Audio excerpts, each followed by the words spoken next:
Effect ന്യൂസിലേക്ക് ഏവർക്കും സ്വാഗതം. ഈ സമ്മേളനത്തിന്റെ അധ്യക്ഷനായി please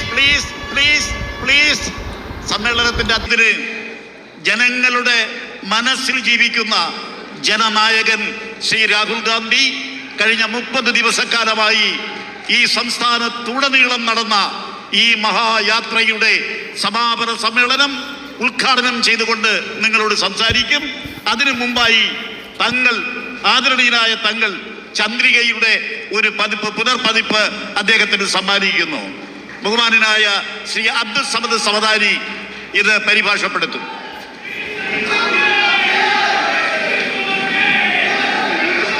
Thank you.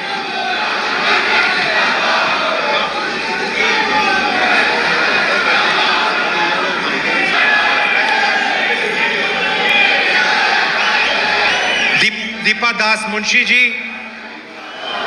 Alanka. That other one also. Deepa Das Munshi ji. K.C. Venugopal ji. Sunny Joseph ji. V.D. Satishan ji. Sadiq Ali Shihab Tangal ji. Ramesh Chenethala ji.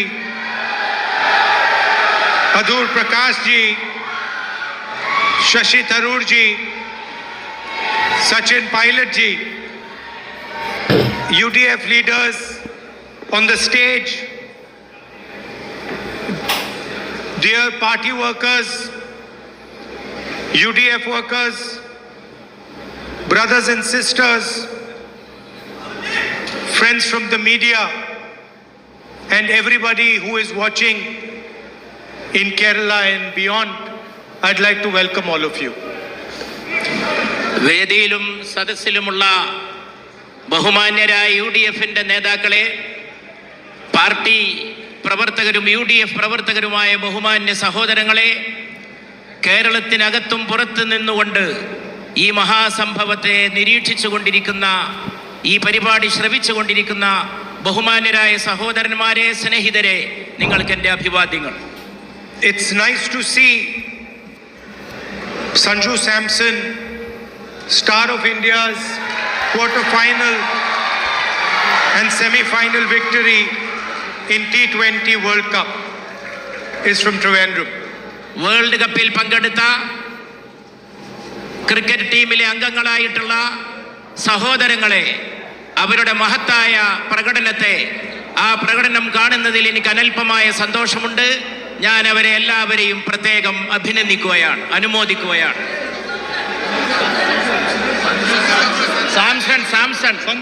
Sanju സാംസണെ പ്രത്യേകം ഈ സന്ദർഭത്തിൽ ഈ സദസ്സിന്റെ പേരിൽ നിങ്ങൾ അഭിനന്ദിക്കുകയാണ്.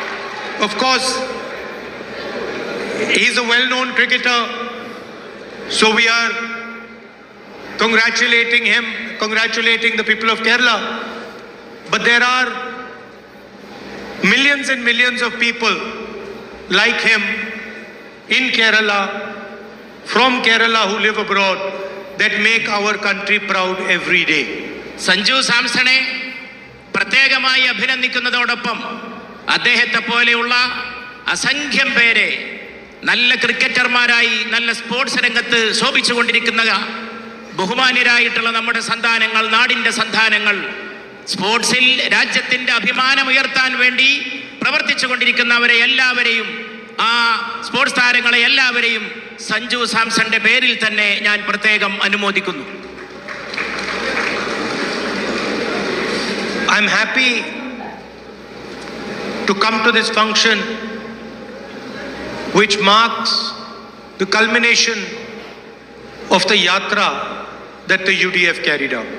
UDF നടത്തിയ വളരെ പ്രധാനപ്പെട്ട രാഷ്ട്രീയ പ്രക്ഷോഭയാത്രയുടെ സമാപനത്തിൽ ഇവിടെ വരാൻ സാധിച്ചതിൽ എനിക്കേറെ സന്തോഷമുണ്ട്.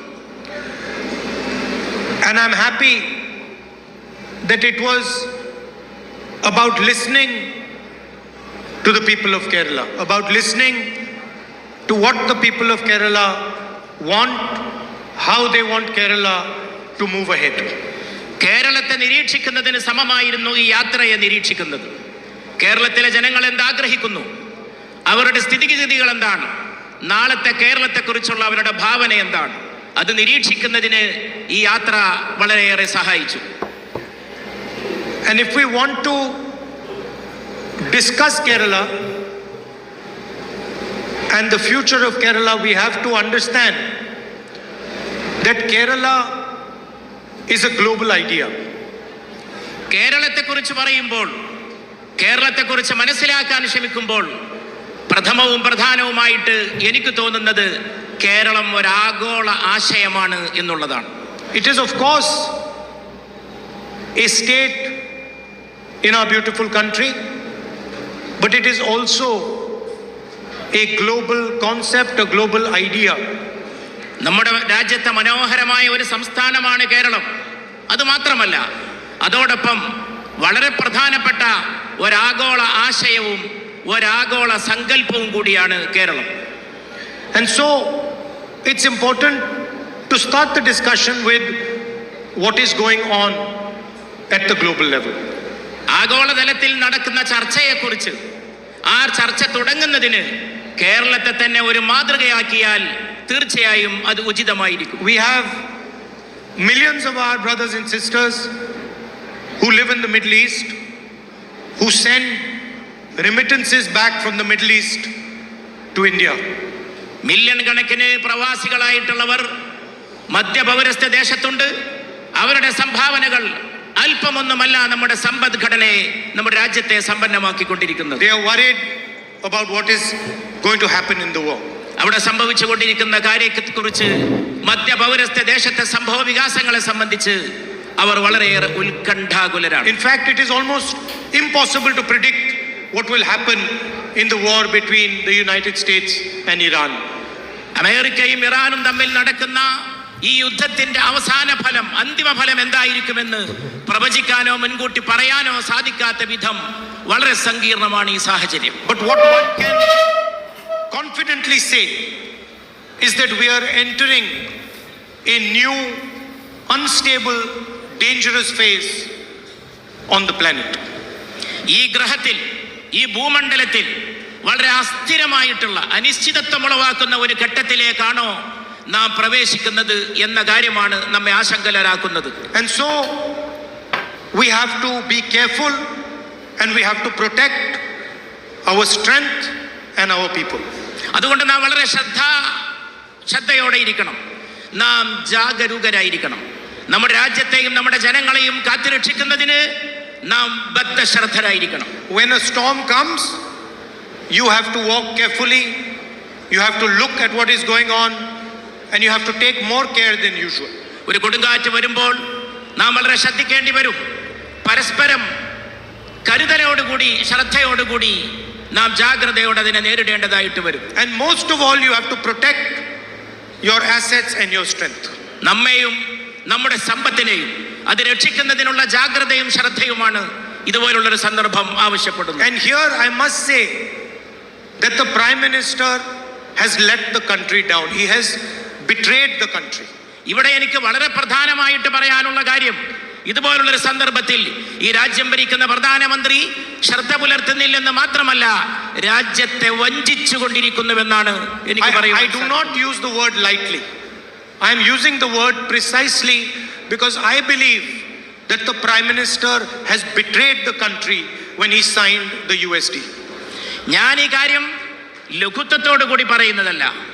ഞാൻ ഈ വാചകം വളരെ ലളിതമായിട്ട്, ഈ വാക്ക് വളരെ ലളിതമായിട്ട് ഉപയോഗിക്കുന്നതല്ല. അമേരിക്കയുമായിട്ട് കരാർ ഒപ്പിട്ടപ്പോൾ പ്രധാനമന്ത്രി രാജ്യത്തെ വഞ്ചിച്ചുവെന്ന് വ്യക്തമായും സ്ഫുടമായും പറയാനാണ് ഞാൻ. And the result is going to be borne by the people of our country, by our farmers, by our small and medium business owners, by our workers. ഈ കരാർ നമ്മുടെ രാജ്യത്തെ ജനങ്ങളെ വളരെ ഹാനികരമായി ബാധിക്കുമെന്ന കാര്യം തീർച്ചയാണ്. നമ്മുടെ കർഷകരെ, നമ്മുടെ ചെറുകിട കച്ചവടക്കാരെ, നമ്മുടെ സമൂഹത്തെ ഒന്നടങ്കം നമ്മുടെ ജനങ്ങളെ വളരെ ഹാനികരമായി ബാധിക്കുന്ന ഒരു കരാറിലാണ് രാജ്യം ഭരിക്കുന്നവർ ഒപ്പിട്ടിട്ടുള്ളത്. No Prime Minister before him has opened agriculture to American agriculture. ഇതിനു മുമ്പ് ഒരു പ്രധാനമന്ത്രിയും രാജ്യത്തിന്റെ കാർഷിക രംഗം ഒരു വിദേശ രാജ്യത്തിന് വേണ്ടി തുറന്നു കൊടുത്തിട്ടില്ല. Large American mechanized firms are going to compete with small Indian labor-intensive farms. വളരെ വലിയ സാങ്കേതിക വൈദഗ്ധ്യമുള്ള സ്ഥാപനങ്ങൾ ഇന്ത്യയിലെ കർഷകരുമായിട്ട് മത്സരിക്കുന്ന ഒരു സാഹചര്യമാണ് പുറത്തു നിന്നും വരുന്ന ഈ പുതിയ ആളുകളുടെ ആഗമനത്തോടുകൂടി, കരാറിലൂടെ തുറന്നു കൊടുത്തിട്ടുള്ളവരുടെ ആഗമനത്തോടുകൂടി. The result is going to be devastation in our agricultural sector, devastation for our cotton farmers, our corn farmers, our dal farmers, our fruit farmers.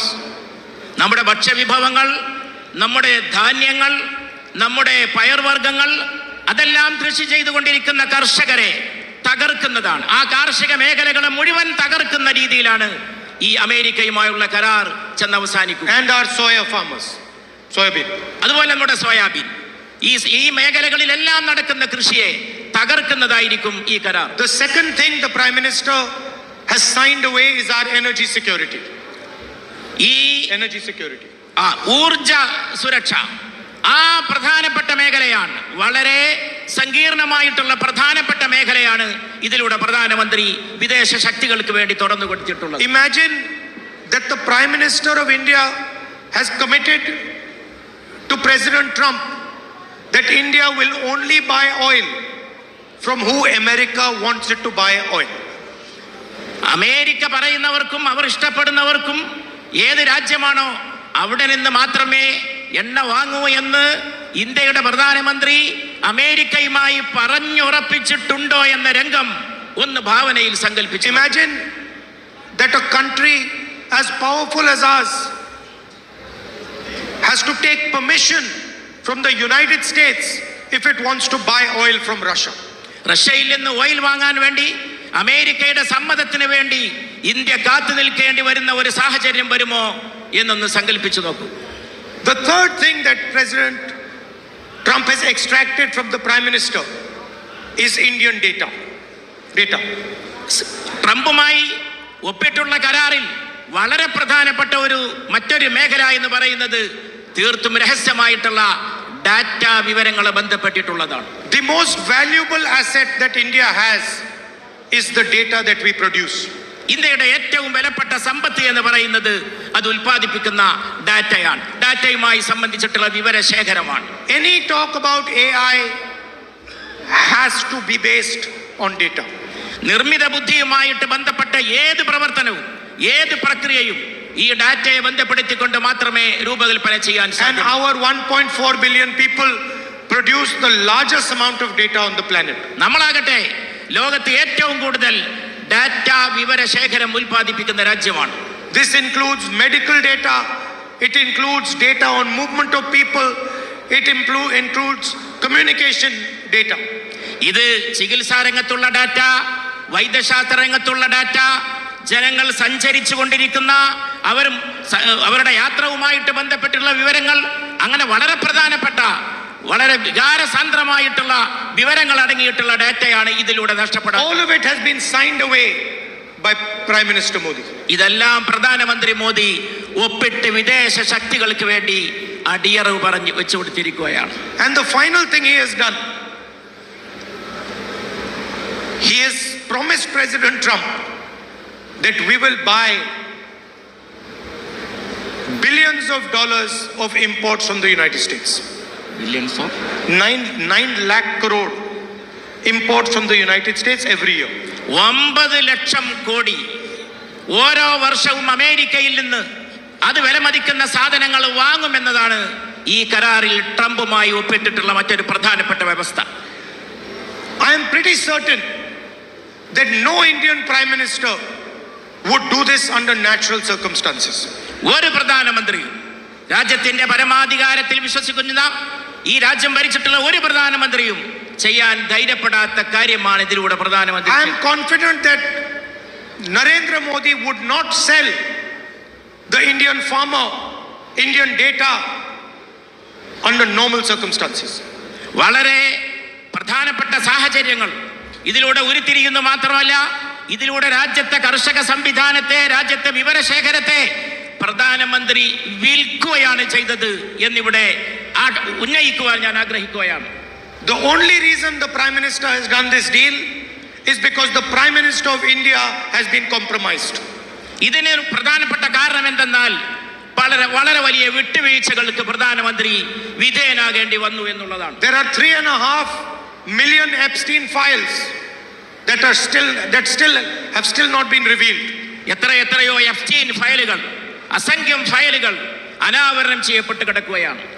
And the Prime Minister of India is terrified that the United States will release those files. ഈ ഫയലുകളെല്ലാം തന്നെ ഉടൻ തന്നെ വെളിച്ചത്ത് കൊണ്ടുവരുമെന്ന് ഇതിനകം പ്രഖ്യാപിക്കപ്പെട്ട് കഴിയുകയും. Anil Ambani, a close confidant of the Prime Minister's name, is in those files. ആ ഫയലുകളിൽ പ്രധാനമന്ത്രിയുടെ പേരുണ്ട് എന്നുള്ളതും ഇവിടെ ഇതിനകം വ്യക്തമാക്കപ്പെട്ടിരിക്കുന്നു. Hardeep Puri's name is in those files. Hardeep പുരിയാണ് ഈ പേര് ആ ഫയലുകളിൽ തീർച്ചയായും ഉണ്ടെന്ന് വ്യക്തമാക്കിയത്. And we are confident that there are many other names in these files. പല പേരുകളും ഇനിയും ഈ ഫയലുകളിൽ ഉണ്ടാകും എന്നാണ് നാം മനസ്സിലാക്കുന്നത്. On the other side, the United States has a criminal case on Mr. Adani. അതുപോലെ തന്നെ അദാനിയെ പോലുള്ളവരുടെ പേരുകളും അമേരിക്കയുടെ മറ്റ് രേഖകളിൽ തീർച്ചയായും കാണാൻ സാധിക്കുന്നു. And Prime Minister Modi is terrified that the finances of the BJP and his finances will be revealed to the people of India.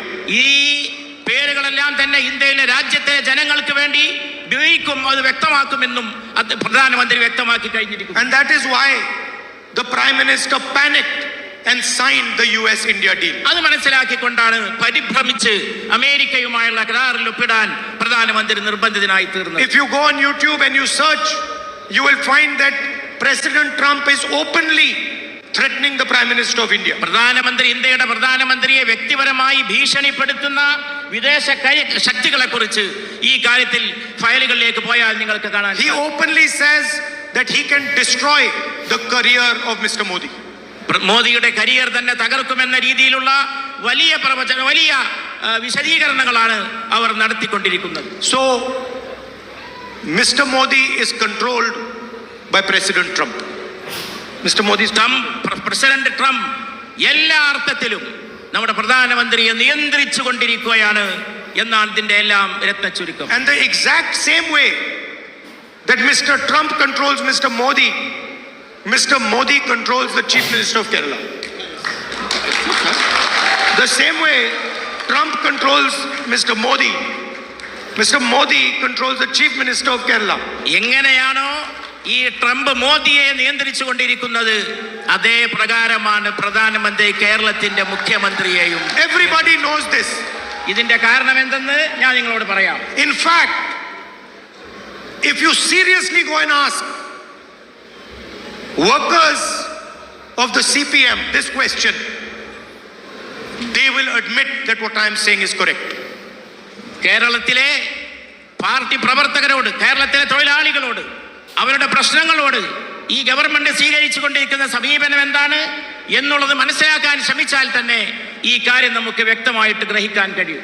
I want to understand why the CBI and the ED take action against opposition politicians but do not take action against the Chief Minister of Kerala or the politicians of Kerala. കൂട്ടരും കേന്ദ്ര ഗവൺമെന്റിന്റെ ഏജൻസികൾ ഇവിടുത്തെ UDF-ന്റെ നേതാക്കന്മാർക്കും പ്രവർത്തകന്മാർക്കുമെതിരെ നീങ്ങുമ്പോൾ എന്തുകൊണ്ടാണ് മുഖ്യമന്ത്രിക്കും കൂട്ടർക്കുമെതിരെ നീങ്ങാൻ അവർ മുന്നോട്ട് വരാത്തത് എന്നുള്ളതും ഈ അവസരത്തിൽ. I've got 36 cases on me. 36 cases. 36 കേസാണ് അദ്ദേഹത്തിനെതിരെ ഇവിടെ രംഗത്തുള്ളത്. 36 കേസാണ് ഈ രാജ്യത്ത് എനിക്കെതിരെ ഇതിനകം അവരെടുത്തിട്ടുള്ളത്. I have been interrogated by the ED for 55 hours continuously. 55 മണിക്കൂർ ദീർഘമായ സമയം എന്നെ ഇരുത്തി വിചാരണ ചെയ്യാനും ഈ ED തയ്യാറായിട്ടുണ്ട്. Why has the ED taken no action on the Chief Minister of Kerala and his family? എന്തുകൊണ്ടാണ് ED മുഖ്യമന്ത്രിക്കും കുടുംബത്തിനുമെതിരെ അനങ്ങാപ്പാറ നയത്തോടെ ഒരു നടപടിയും എടുക്കാതെ ഇരിക്കുന്നത്? And the reason is that they are working together. കാരണം വളരെ വ്യക്തമാണ്, അവർ ഒന്നിച്ച് ചേർന്നുകൊണ്ടാണ് പ്രവർത്തിച്ചു കൊണ്ടിരിക്കുന്നത് എന്നുള്ളതാണ് കാരണം. In fact, in Kerala, it is not the CPM and the BJP. കേരളത്തെ സംബന്ധിച്ച് പ്രശ്നം CPI BJP എന്നതല്ല, it is the CJP. അത് CJP എന്നുള്ളതാണ്. അവർ കൂട്ടുചേർന്നുകൊണ്ടുള്ള പരസ്പരം കൈകോർത്ത് പിടിച്ചുകൊണ്ടുള്ള everybody knows that they are partners. അവർക്ക് എല്ലാവർക്കും അറിയാം അവർ ഘടകകക്ഷികളെ പോലെയാണ്. And everybody knows that they are working together in Kerala to defeat the UDF. അവരെല്ലാവരും പരസ്പരം സഹകരിച്ച് അവർ രണ്ടു കൂട്ടരും UDF-നെ തോൽപ്പിക്കുന്നതിന് വേണ്ടി ഒറ്റക്കെട്ടായി കൈകോർത്ത് പിടിച്ചു എന്ന കാര്യവും എല്ലാവർക്കും അറിവുള്ളതാണ്. I also want to ask my friends, workers in the left front, a question. LDF ഇടതുപക്ഷത്തുള്ള പ്രവർത്തകരോട് അതുപോലെ അവരോട് ഞാൻ തീർച്ചയായും ഒരു ചോദ്യം അവരുടെ മുമ്പാകെ ഉന്നയിക്കാൻ ആഗ്രഹിക്കുന്നു. You call yourself a communist government. നിങ്ങൾ നിങ്ങളുടെ ഗവൺമെന്റിനെ ഒരു കമ്മ്യൂണിസ്റ്റ് ഗവൺമെന്റ് എന്നാണ് വിളിക്കുന്നത്. Please tell me what is communist about your government in Kerala today. ഈ കേരളത്തിലെ ഗവൺമെന്റിന് എന്ത് കമ്മ്യൂണിസ്റ്റ് സ്വഭാവമാണുള്ളത് എന്ന് എനിക്കൊന്ന് പറഞ്ഞു തരുമോ എന്ന് ഞാൻ അവരോട് ചോദിച്ചു. This is the most corporatist government that Kerala has ever seen. ഇത് ഏറ്റവും വലിയ കമ്മ്യൂണിസ്റ്റ് വിരുദ്ധവും ഏറ്റവും മുതലാളിത്തപരവുമായിട്ടുള്ള ഒരു സർക്കാരാണ് ഇന്ന് Keralam ഭരിച്ചുകൊണ്ടിരിക്കുന്നത്. It is against the interests of the workers. It is against the interests of small business. It is against the interest of the farmers, and it is for the interest of the biggest businessmen. ഇത് വലിയ വലിയ വൻ കുത്തകകളെ പ്രോത്സാഹിപ്പിക്കുകയല്ലാതെ ഈ കേരളം ഭരിക്കുന്ന government തൊഴിലാളി വിരുദ്ധമാണ്, കർഷക വിരുദ്ധമാണ്, ചെറുകിട കർഷകർക്കെതിരാണ്. ഇവിടുത്തെ ജനങ്ങളുടെ ഒരു താല്പര്യവും സംരക്ഷിക്കാതെ ഏതാനും കുത്തകകളെ മാത്രമാണ് അവർ വളർത്തുന്നത്. In fact, I have a suggestion for them. ഞാൻ യഥാർത്ഥത്തിൽ എനിക്ക് അവരുടെ മുമ്പാകെ ഒരു നിർദ്ദേശം വെക്കാനുണ്ട്. Your name is Communist Party of India. നിങ്ങളുടെ പേര് കമ്മ്യൂണിസ്റ്റ് പാർട്ടി ഓഫ് ഇന്ത്യ എന്നാണ്. Change it to Corporatist Party of India. Comprehends party of India എന്ന് നിങ്ങളുടെ പേര് മാറ്റാൻ നിങ്ങൾ തയ്യാറാകണമെന്നാണ്. At least stand for what you say you are. പറയുന്നതിന് വേണ്ടി പുറത്തു വന്ന് ആ നിലപാട് വ്യക്തമാക്കി പ്രവർത്തനത്തിൽ മുന്നോട്ടിറങ്ങി ആ വാക്ക് പോലെ പ്രവൃത്തിയിലും നിലകൊള്ളാനെങ്കിലും നിങ്ങൾ തയ്യാറാകണം. You can ask their workers this question, and I guarantee you at least 50% will say, you know what Rahul Gandhi has said is true. We are no longer the Communist Party of Kerala, we are the Corporate Party of Kerala. ഞങ്ങൾ ഈ ചോദ്യം നിങ്ങളുടെ ഇടതുപക്ഷ മുന്നണിയിലെ പ്രവർത്തകരോട് ചോദിച്ചാൽ അവരിൽ 50% പേരെങ്കിലും സമ്മതിക്കും നിങ്ങൾ പറഞ്ഞത് ശരിയാണ്, രാഹുൽ ഗാന്ധി പറഞ്ഞത് ശരിയാണ് എന്ന്. അവരിൽ 50% പേരും സമ്മതിക്കുക മാത്രമല്ല അവരുടെ പാർട്ടി അവരുടെ ആദർശത്തെ ഉൾക്കൊള്ളുന്നില്ല എന്ന് പരസ്യമായി സമ്മതിക്കും. The other question I would like to ask is one of the holiest places in Kerala, the Sabrimala temple. Gold was stolen from the Sabrimala temple. ഈ കേരളത്തെ സംബന്ധിച്ച് ഇവിടുത്തെ ഏറ്റവും പവിത്രമായ സ്ഥലങ്ങളിൽ ഒന്നാണ് ശബരിമല. അവിടുത്തെ സ്വർണം മോഷ്ടിക്കപ്പെട്ടു എന്നതും വളരെ വ്യക്തമാണ്. Multiple leaders of the CPM were jailed. എത്രയോ CPM-ന്റെ നേതാക്കന്മാർ ജയിലിൽ അടക്കപ്പെട്ടു ഇതിന്റെ പേരിൽ. And the investigation was stopped from reaching the top. വളരെ മുകളിൽ നിന്ന് തന്നെ ആജ്ഞ നൽകിക്കൊണ്ട് ഓർഡർ ഇറക്കിക്കൊണ്ട് അവർക്ക് നേരെയുള്ള സകല അന്വേഷണവും സ്തംഭിപ്പിക്കുകയും മരവിപ്പിക്കുകയും ചെയ്തു. Don't worry, we will take strict action against the people who have dishonored Sabrimala. പക്ഷേ എന്റെ പ്രിയപ്പെട്ട സഹോദരങ്ങളെ, നിങ്ങൾ ഉത്കണ്ഠപ്പെടേണ്ടതില്ല. അവിടുത്തെ സ്വർണം കട്ടവർക്കെതിരെ ശക്തമായ നിലപാട് കേരളത്തിലെ ജനങ്ങൾക്ക് വേണ്ടി ഒരു ദിവസം നാം എടുക്കുക തന്നെ ചെയ്യും എന്നാണ് എനിക്ക് പറയാനുള്ളത്. I was just speaking to the leaders who took part in the yatra. യാത്രയിൽ പങ്കെടുത്ത നേതാക്കളോട് ഞാൻ അല്പം മുമ്പ് സംസാരിക്കുകയായിരുന്നു. And I said it is a listening yatra. It was a yatra that listened to people. ജനങ്ങളെ ശ്രദ്ധിക്കുന്ന ഒരു യാത്രയാണത് എന്ന് അവർ എന്നോട് പറഞ്ഞു. And everybody understands that the LDF government has created a massive unemployment problem in Kerala. കേരളത്തെ സംബന്ധിച്ച് വളരെ വിപുലമായിട്ടുള്ള വ്യാപകമായ തൊഴിലില്ലായ്മ ഇടതുപക്ഷ ഗവൺമെന്റ് സ്വീകരിച്ചു എന്നുള്ളതും വളരെ വ്യക്തമാണ്. Modi has destroyed the employment system in India, and CPM has destroyed the employment system in Kerala. Modi ഇന്ത്യയുടെ തൊഴിൽ മേഖല തകർത്തു, തൊഴിലില്ലായ്മ രൂക്ഷമാക്കി. CPM കേരളത്തിന്റെ തൊഴിൽ മേഖല തകർത്തു, ഇവിടെ തൊഴിലില്ലായ്മ വ്യാപകമാക്കി.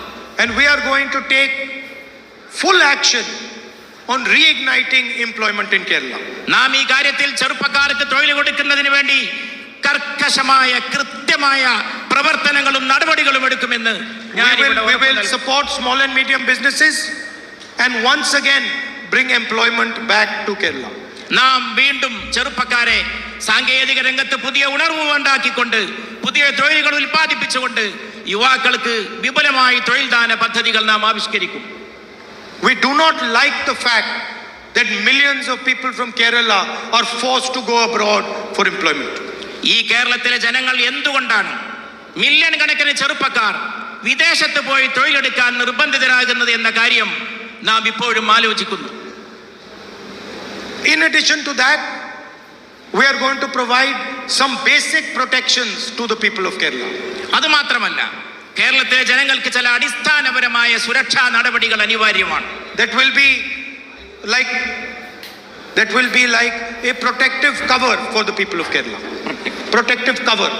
ഈ കേരളത്തിലെ ജനങ്ങൾക്ക് ഒരു സുരക്ഷാ വലയം എല്ലാ അർത്ഥത്തിലും ജീവിത രംഗത്ത് പണിതു കൊടുക്കേണ്ടതുണ്ട്. So we have 5 guarantees which we are proposing for the people of Kerala. 5 ഗ്യാരണ്ടികളാണ്, 5 ഉറപ്പുകളാണ്, പഞ്ചവ്യവസ്ഥകളാണ് ഈ രംഗത്ത് കേരളത്തിലെ ജനങ്ങൾക്ക് മുമ്പിൽ ഞങ്ങൾക്ക് സമർപ്പിക്കാനുള്ളത്. So the first guarantee is a free bus travel for all women in KSRTC buses. ആദ്യത്തെ ഗ്യാരണ്ടി കേരളത്തിലെ KSRTC വാഹനങ്ങളിൽ സ്വതന്ത്രമായി സഞ്ചരിക്കാൻ ആവശ്യമായിട്ടുള്ള സൗകര്യം തീർത്തും സൗജന്യമായ നിരക്കിൽ സ്ത്രീകൾക്ക് ഏർപ്പെടുത്തി കൊടുക്കുക എന്നുള്ളതാണ്. 1,000 rupees a month financial assistance to college going girl students. മാസാന്തം 1000 രൂപ കോളേജിൽ പോകുന്ന പെൺകുട്ടികൾക്ക് പ്രത്യേകമായിട്ട് നൽകാൻ തയ്യാറാവുക എന്നുള്ളതാണ്. Welfare pensions increased to 3,000 rupees a month. ക്ഷേമ പെൻഷൻ മാസാന്തം 3000 രൂപയാക്കി വർദ്ധിപ്പിക്കുക എന്നുള്ളതാണ്. The Congress government in Rajasthan came up with a fantastic health insurance scheme. രാജസ്ഥാനിലെ ഗവൺമെന്റ് വളരെ സമഗ്രമായിട്ടുള്ള വ്യവസ്ഥാപിതമായിട്ടുള്ള ആരോഗ്യ ഇൻഷുറൻസ് പദ്ധതികൾ ആവിഷ്കരിച്ച് നടപ്പിലാക്കി. It was praised all over the world. അത് ലോകത്ത് മുഴുവനും പ്രശംസിക്കപ്പെട്ടു. And one of our greatest leaders was Omen Chandy ji. നമ്മുടെ മഹാന്മാരായ നേതാക്കളിൽ പെടുന്ന വ്യക്തിത്വമാണ് Shri Oommen ചാണ്ടിജി. So we are going to name the new health insurance scheme for Kerala after Omen Chandy ji.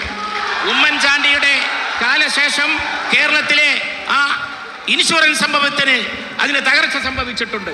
And that is going to provide 25 lakh rupees of insurance for every household.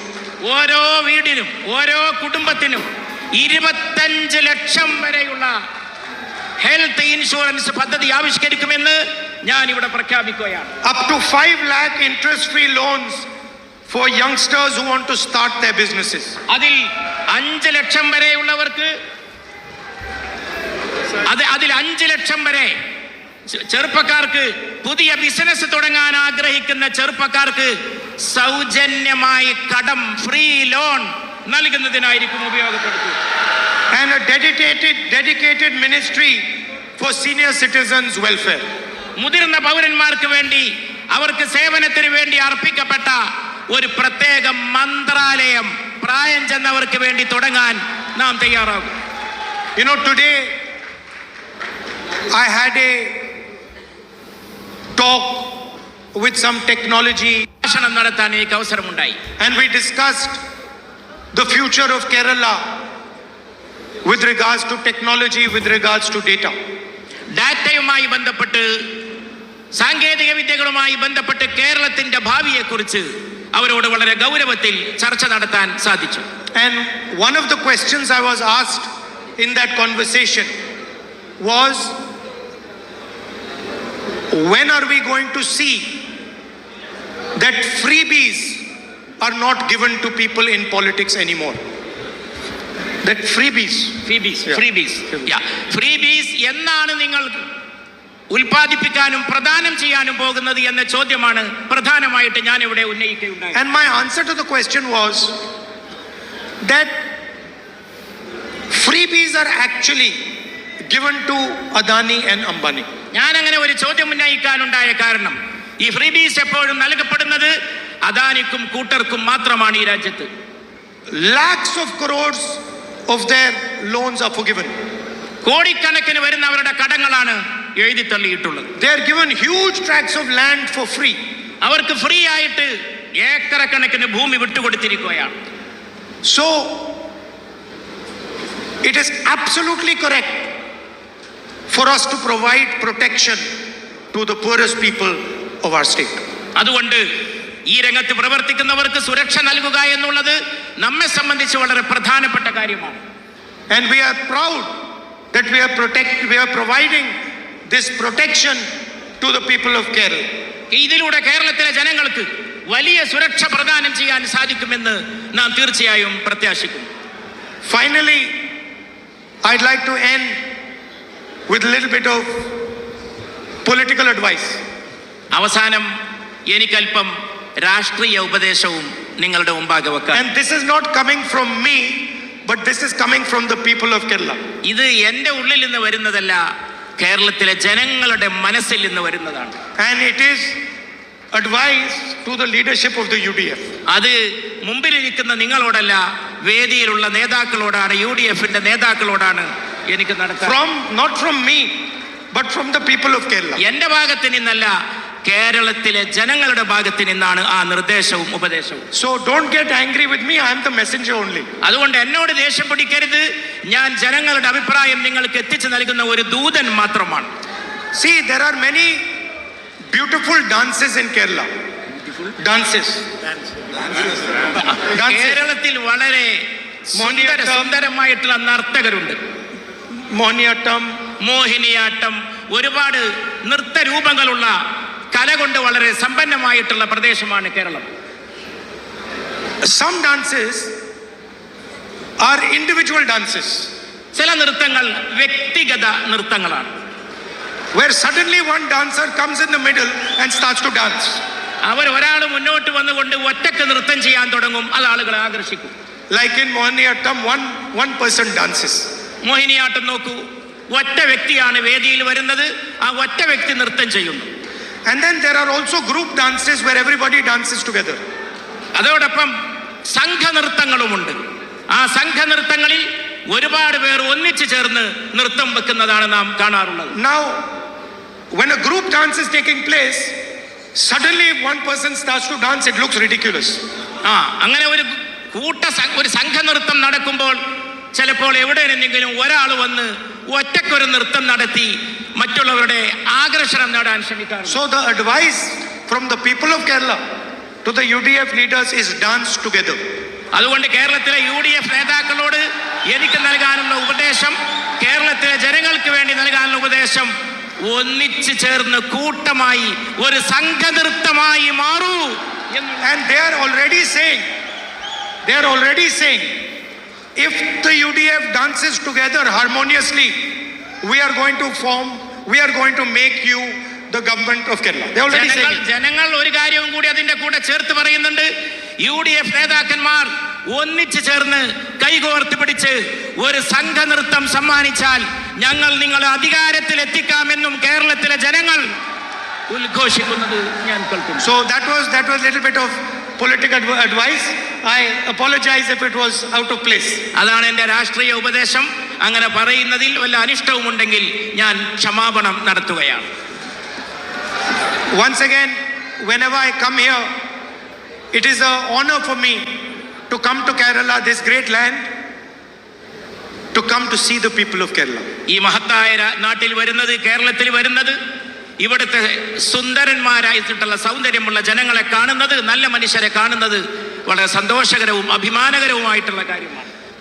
I am looking at that picture over there. That picture there. ഞാൻ ഈ വേദിയുടെ ഒരു വശത്ത് വെച്ചിരിക്കുന്ന ഈ ചിത്രം സാഗൂതം ശ്രദ്ധിക്കുകയായിരുന്നു. And I can see top quality leadership in that photograph. എനിക്ക് ഈ ഫോട്ടോയിൽ കേരളത്തിലെ ഐക്യ ജനാധിപത്യ മുന്നണിയുടെ സമുന്നതരായ നേതാക്കളെയാണ് കാണാൻ സാധിക്കുന്നത്. Each person in that photograph is a formidable political leader. ഈ ചിത്രത്തിൽ കാണുന്ന ഓരോ നേതാവും കേരളത്തെ സംബന്ധിച്ച് അവഗണിക്കാൻ കഴിയാത്ത ശക്തന്മാരായിട്ടുള്ള നേതാക്കളാണ്. And each one of them represents some part of Kerala society. കേരളീയ സമൂഹത്തിന്റെ ഏതെങ്കിലും സുപ്രധാനമായ ഒരു ഭാഗത്തെയാണ്, അതിന്റെ പ്രതിനിധി ഭവിക്കുകയാണ് ഇതിലെ ഓരോ നേതാവും ചെയ്യുന്നത്. So I want them to all work together to defeat the corrupt left front government. ഈ ഇടതുപക്ഷ ഗവൺമെന്റിനെ തോൽപ്പിക്കുന്നതിന് വേണ്ടി, ചെറുത്ത് തോൽപ്പിക്കുന്നതിന് വേണ്ടി അവരെല്ലാവരും ഒറ്റക്കെട്ടായി കൈകോർത്ത് പിടിച്ച് പ്രവർത്തിക്കണമെന്ന് ഞാൻ അഭ്യർത്ഥിക്കുകയാണ്. And to help give a fantastic future to the people of Kerala. കേരളത്തിന് അത്ഭുതകരമായിട്ടുള്ള ഒരു ഭാവി സമ്മാനിക്കണമെന്നും ഞാൻ അവരോട് അഭ്യർത്ഥിക്കുകയാണ്. I said today earlier that I owe a debt to the people of Kerala. I owe debt to the people of Kerala. ഞാൻ കേരളത്തിലെ ജനങ്ങളോട് വളരെ കടപ്പെട്ടവനാണ്. And I will never forget that debt. ഞാൻ ഒരിക്കലും കേരളത്തിലെ ജനങ്ങളോടുള്ള കടപ്പാട് എൻ്റെ ജീവിതത്തിൽ ഒരിക്കലും ഞാൻ മറക്കുകയില്ല. When I was being attacked mercilessly, ruthlessly by the BJP, by the RSS, Kerala embraced me.